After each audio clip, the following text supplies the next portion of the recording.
Have you ever had a last-minute decision to dive into a completely new world and thought this could either be amazing or a total disaster?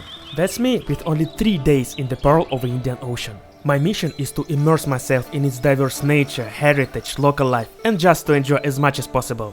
But can you truly experience this incredible island in such a short time? Okay, let's not waste any time and start early today, right from the airport area.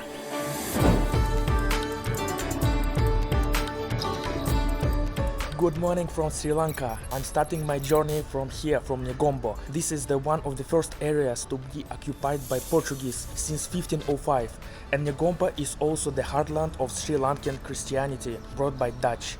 Since there's nothing else they brought that we can explore here, I'm heading straight up to the Highlands in the geographical center of the teardrop. Look at the massive rock just by the side of the road. We're in the Highlands already, so this landscape and scenery is very common here. Just reached Dambulla. It's a small town situated in the heart of cultural triangle. I'm gonna have some breakfast here to proceed to Sigiriya. Dambulla is thought to be a place of worship since 1st century BC. So I'm having some breakfast here. It's a club sandwich and some coffee. After 3 hours of driving on an unexpectedly peaceful road, I end up in a marsh-like setting surrounding a 180-meter tall ancient magma plug from a long ago eroded volcano, which has a 5th century palace on top of it.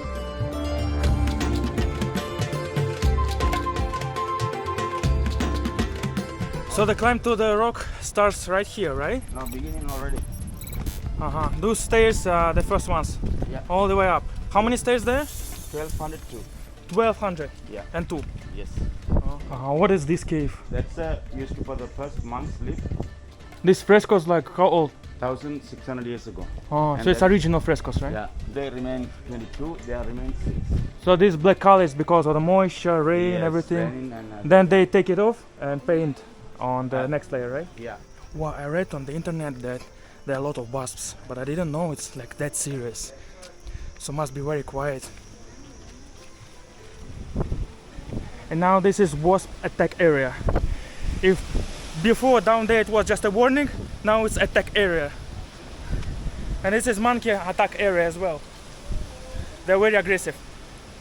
There are no more stairs made of rock, it's just artificially metal stairs now from up here. But I wonder how monks climb up there without the stairs.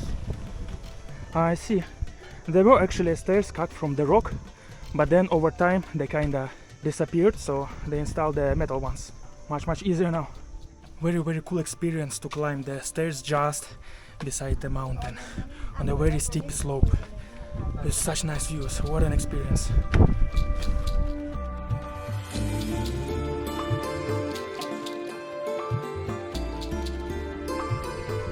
I'm on top of the Lion Rock Mountain, so this is the main palace itself, the ruins of it. And down there it was the bath, like swimming pool and other facilities. So it's quite a large plateau of this mountain, very big area actually, I didn't expect it. The king built an entire 5-star resort here with gardens, terraces and several pools, complete with a complex water management system all the way up here. This is the royal swimming pool itself. They carved it from the rock, 4 meters deep swimming pool in the 5th century.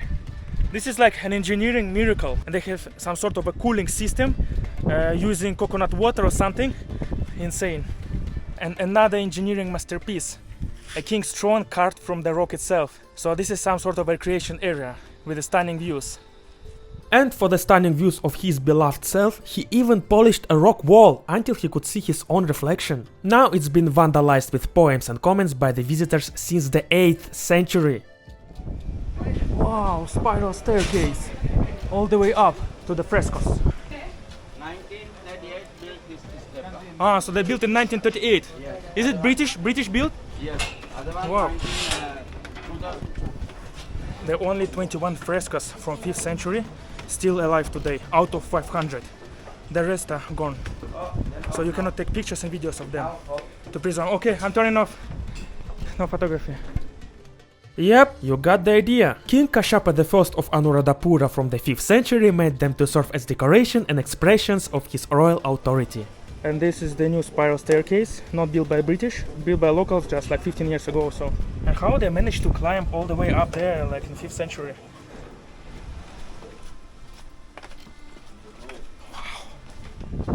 hard piece of rock. This is a king's parliament. It's not on the top, it's just down there, not at his palace area. So he separated work and the place he lived and stayed. Yeah, feels like I traveled back in time for 15 centuries. Amazingly preserved place. And I can't believe this place was abandoned since 14th century till 1898, where British colonizers found it and restored. It was granted a UNESCO World Heritage Site in 1982. And initially this rock was some sort of a magma plug of very old volcano eruption. Insane. Half of the first day is gone and I need to hurry up this afternoon to make it to Kandy before sunset to explore the last capital of the ancient king's era of Sri Lanka. And again, I'm passing by Dambulla, which turned out to be my first mistake on this trip. Dambulla is very famous for its cave temple system. There are a total of 5 different temples, 107 meters above Dambulla, carved out of granite rock, right over here, the opposite side. I'm not gonna climb there because I see a very spectacular temple just beside, so I want to admire it because I already climbed Sigiriya. What a history, it's dated back to 1st century BC. Wow. And still preserved well, all those cave and temples. Impressive. The cave temples provide evidence of the presence of indigenous civilizations here as long as 9,000 years ago. This UNESCO monastery has been functional for 3,000 years and remains the best preserved ancient edifice of Sri Lanka. But unfortunately, I decided to save time for Kandy and moved on. I was also hungry, and in a beautiful garden where I found a local restaurant, I wasted an extra half an hour trying to be sold some overpriced spices while waiting for my meal. The food was great, and by late afternoon I made it to my last stop for today.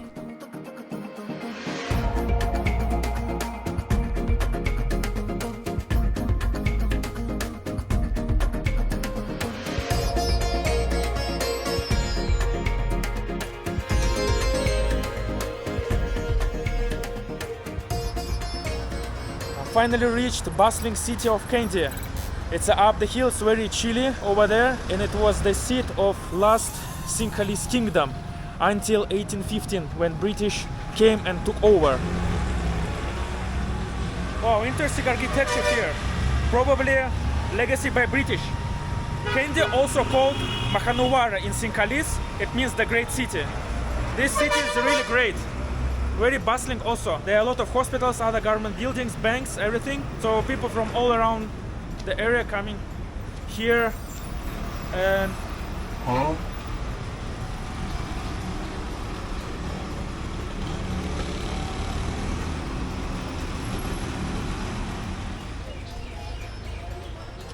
original British post office. And this is really post office over there of Kandy. Just opposite to Buddha Tooth Temple. Over there, surrounded by many colonial buildings, British colonial buildings all around the place. Buddha Tooth Temple, the most important and popular landmark in Kandy, built in 16th century. There's a tooth of Buddha inside, which you cannot see. They brought it from India in 4th century, but you can see only a case. Tooth itself you cannot see. But what's more interesting here is the Kandy Lake and colonial legacy. From 1815, the British significantly shaped the city by developing infrastructure like roads and railways to Colombo, introducing tea plantations and leaving behind educational institutions, while preserving Kandy's original kingdom's cultural heritage. Many buildings in the city have this stamp in a facade saying that this is World Heritage City and this is conserved building. So probably it's from British times and it has very, very historical significance. And again, another legacy just across the street. But it's in a quite poor condition. I'm sure they will restore it because it looks very, very historical. What I like in Kandy and notice that they have very, very big street signs, not just a pole with a green street name, but those are big, big rocks. And this is Kandy Lake, or Sea of Milk, artificially created in 1812. And what's interesting, this island in the middle was used as a king's pleasure house before British converted it into an ammunition store. What's there now, I'm not sure. Maybe some sort of a museum or something, or just preserved. And up the hill, some hotels and private housing. Wonderful. With the sweet sunset over Kandy, my first fruitful day in Sri Lanka comes to an end. After a night in a not so affordable yet graceful hotel with a traditional buffet dinner, the next morning it's time to head straight to the Highlands, enjoying even cooler weather and the vast scenic tea plantations.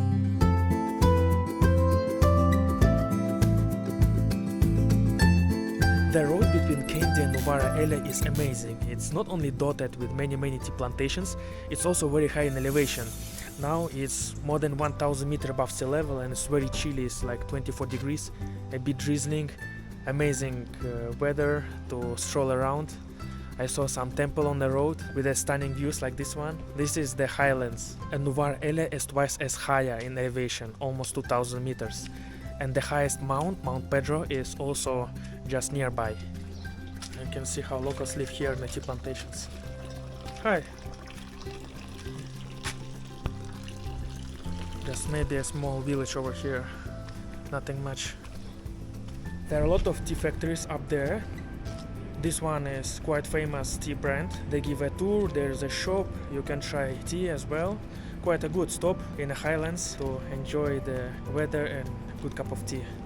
The history of tea in Ceylon began during British rule in 1824. Today, this industry contributes over $1 billion to the economy of Sri Lanka and employs over 1 million people. The humidity, cool temperatures and rainfall in the highlands favor the production of high-quality tea.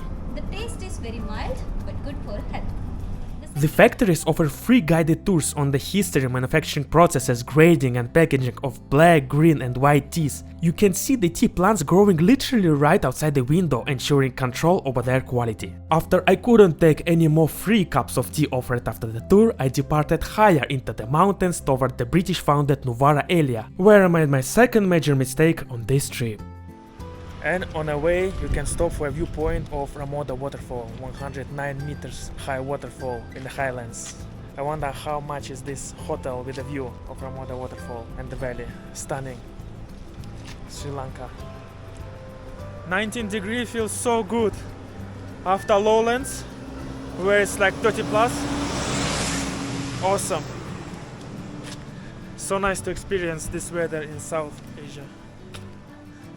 The City of Light, or Little England, was actually founded by the British in 1846 as a health retreat for colonialists, where they could play golf, polo and hunt in 10 to 20 degree average temperatures. Yes, passing by this town was my biggest mistake on this trip. I would come back to Sri Lanka just to visit Nuwara Eliya and spend a day hopping its hipster cafes in colonial buildings. For now, I proceed to my second base, a small backpacker paradise, Ella.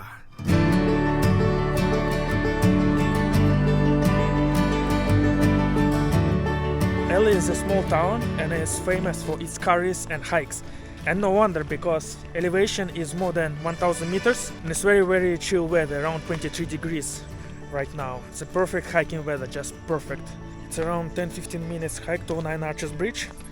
A bit steepy hike in the beginning, but down there it's not that steep and luckily there is no rain.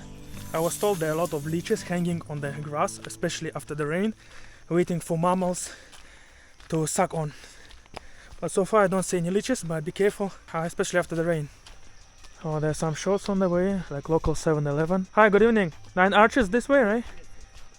Oh. There must be some hotels with a Nine Arches Bridge view. Quite a lot of people there, waiting for the train to pass by. But it passes by once in a few hours only.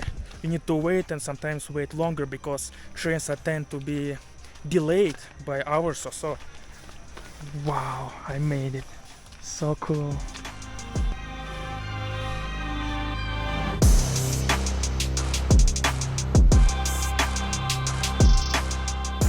At 91 meters long and 24 meters high, the bridge was built in 1921 entirely of stone and brick, without a single piece of steel, to facilitate the transport of tea and other goods, as part of the line connecting Colombo and Dambulla. Now the main goods it transports are big packs of heavy camera welding shutterback tourists. And nice sign, be careful with flying drones, because there are a lot of wasps under the bridge.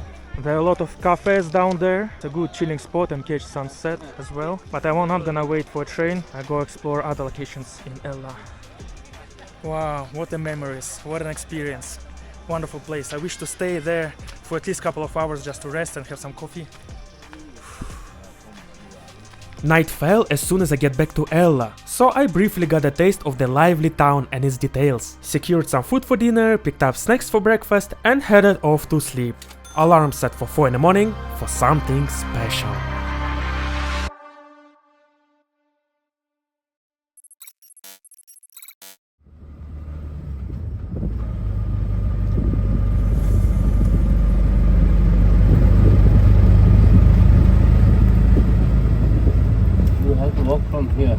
Okay. You can easily find the road. Good morning, it's 5:15 a.m. and I'm hiking to Little Adams Peak for a sunrise, which is around 6 a.m. in the morning. It's a very popular place to witness a sunrise, and it must be stunning because it's a high altitude town and it was just raining in the middle of the night, so it should be awesome. But first, I need to hike for around 20 minutes up there. I'm walking already for 10 minutes and I haven't seen a single person. But sunrise is already in half an hour, so maybe people will catch up later, I don't know. And I'm completely alone here in the dark. And it's very chilly now, it's like 19 degrees. Very, very chilly weather. Last night I arranged a tuk-tuk ride from my hotel for 1,500 rupees return trip. With some local guy just bumped on the street. So better do this in advance because there's no one in Ella at 5 o'clock in the morning, just the empty streets. We almost reached the summit. And sunrise starts now, 5:35 a.m. Let's just sit and just enjoy the peace of sunrise.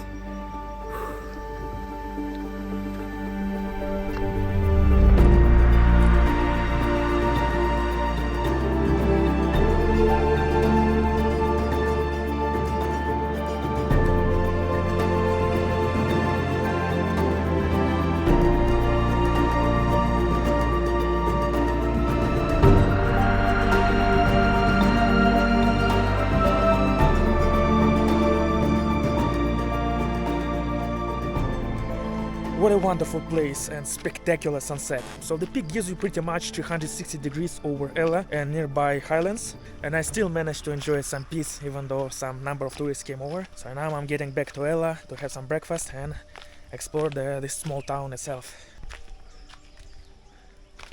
This is how this place looks like at the daytime, because when I hike at night I don't know everyone was there. There's a zip line and some restaurants and some recreation area. Hi, sir. No sunrise today, no? Huh? No sunrise today. Have sunrise. A yeah? bit. Have. Still can enjoy the views. Only? Yeah.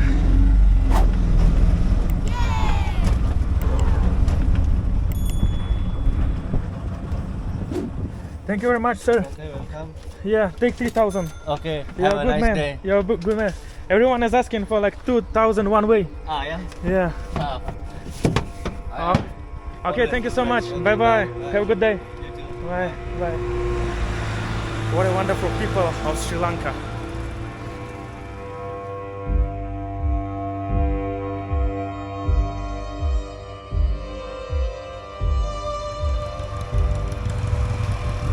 Ella town is just a 200-meter stretch of a main street with a lot of bars, restaurants, nightclubs, shops and hotels at the both sides, and that's it. That's the whole Ella, and it gives you kinda coastal town vibe, like it's you're in Thailand or Malaysia with a lot of tourists and bustling life at night. Indeed, it's at night it's alive, it's a bustling. Now it's kinda in the middle of the morning, and this is probably the most tourist place inland of Sri Lanka. I'm sure a lot of coastal towns, they're very, very popular, but Ella is number one deep into the country. It's because of high elevation of 1,000 meters, a lot of hiking spots.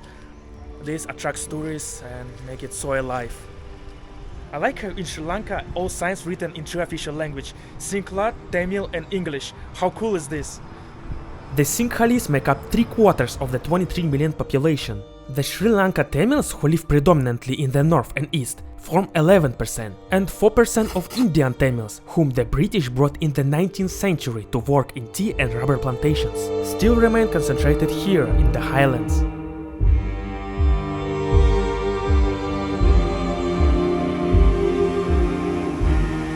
Just 15 minutes drive south from Ella is 90-meter tall Ravana waterfall. It's not just falling down from a cliff, there are many steps, levels, and there is a quite intense 600-meter steps hike to the Ravana cave. Make sure you have a permission to fly drone because the officers checking it, and I am having it, so I enjoy the waterfall from above. Spectacular. And like, look at the floor at the observation deck. If someone drops the phone, it's gone. I wonder how many people lost their phones there.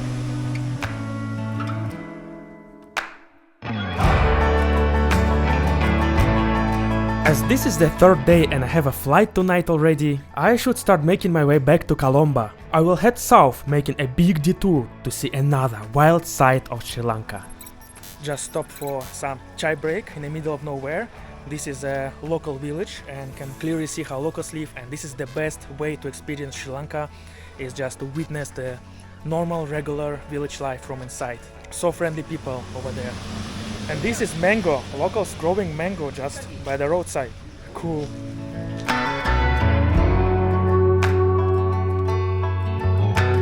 There's a lot of farming in the south of the island, south of Ella. It's a lowlands already, 200 meters above sea level. Here they do sugarcane.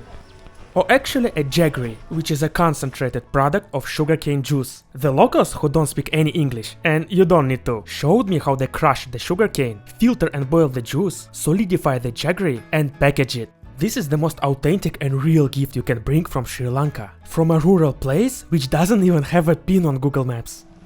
And this is not a tourist trap, this is a real production site of locals. It's not even on Google Maps. And I bought some jaggery as a gift, made by locals, from a sugarcane farm. And I finally reached Udawalawe National Park, where around 600 elephants just roaming around. They roam freely in the wild, just by the roadside, even though there is a barbed wire, but some national parks, they connected between each other. Elephants in the wild, first time seeing them. Let's go for some safari. A 3-hour safari here isn't cheap. 13,000 rupees if you're alone, or 25% cheaper per person if you're in a group. I was lucky to be adopted by a big Indian family. Barely entering the park, we had already met its first residents.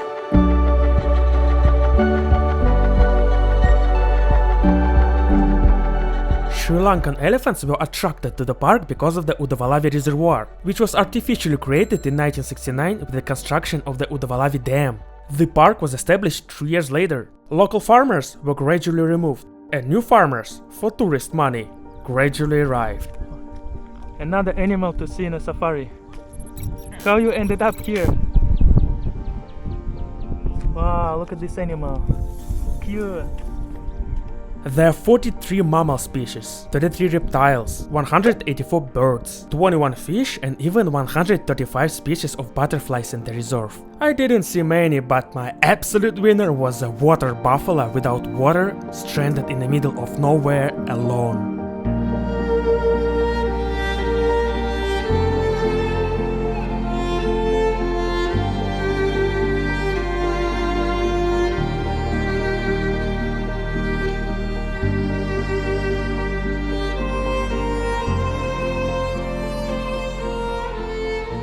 Great experience. Next time I will visit Ella National Park at the southern eastern part of Sri Lanka.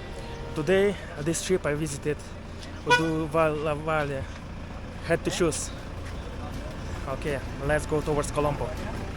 But first, a quick dinner at the adjacent town called Udawalawe, where I came across a local spicy, very spicy refreshment. Just ordered EGB, Elephant Ginger Beer. This is not actually a beer, it's a root beer. Cool. And a long 4-hour scenic drive to the capital.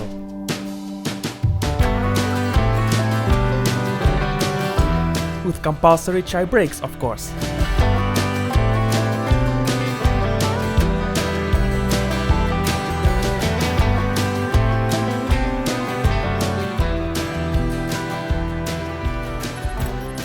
And I finally reached Colombo. This is the fourth area where Portuguese legacy, Dutch legacy, British legacy, all and local all mixed together. And this is the main landmark, Clock Tower, 1857, built by British. It was the tallest building in Colombo back then. So I'm gonna just explore the town, walk around for a couple of hours and go back to the airport. And beside Clock Tower, and just modern apartment buildings, or its office, I'm not sure. So not only Portuguese, Dutch and British legacy mixed here in this heart of the city. Just beside there is a skyscraper, World Trade Center, and other like Marriott Hotel and other buildings. Just like all a fusion of everything over here. Very cool. 17th century Dutch hospital converted to a shopping mall with a lot of restaurants, a lot of tourists there. So they basically preserve history and legacy this way. So I definitely plan to come back to Sri Lanka again to explore much more, and Colombo I want to make a whole day exploration next time. because it's totally different at day and night. The next 2 hours I spent wandering around a sleepy old town, admiring its every small detail in the dark, and fighting off intrusive tuk-tuk drivers. And finally, I booked an Uber directly to Negombo airport, completing the 3-day circle around the Pearl of the Indian Ocean.